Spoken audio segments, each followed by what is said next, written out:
Adam Bianchi foi responsável pela arte do jogo, também é responsável pela arte do jogo Roundhouse. Outra curiosidade é que os nossos personagens jogáveis têm vozes super legais.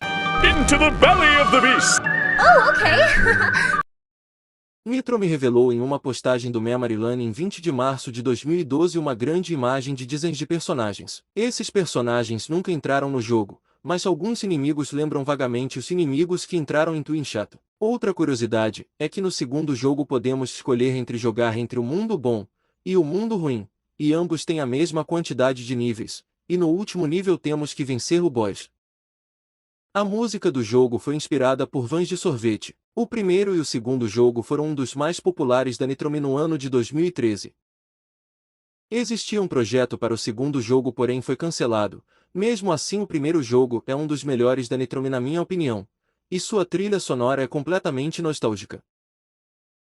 Sky Serpents é provavelmente inspirado em Shadow of the Colossus, já que o jogador sobe em criaturas gigantes e atinge pontos fracos para matá-las em ambos os jogos. Além disso, os únicos inimigos em ambos os jogos são aquelas criaturas gigantes. Além disso, ambos os tipos de criaturas vomitam sangue negro quando danificado.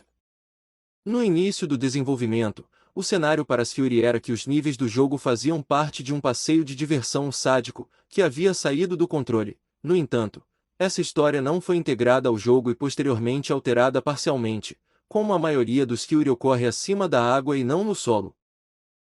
Uma curiosidade é que na minha teoria nesse nível nós estamos na cidade de Seattle, já que essa torre que aparece depois é parecida com a mesma que existe em Seattle. Outra curiosidade é que existe um segundo jogo com mais níveis que não tinha no Freevee, que é esse Finas, que aliás recomendo jogarem. Papas Pizzaria é o primeiro e único Gameria que tem uma introdução animada em vez de uma introdução de apresentação de slides. Este jogo e Papas Burgeria são os únicos dois jogos que não apresentam closers. Esta é a primeira Gameria a apresentar closers, bem como a primeira Gameria onde o closer de segunda-feira não é local. Em muitos casos, a animação do início do dia mostrará o segundo cliente espiando atrás do restaurante.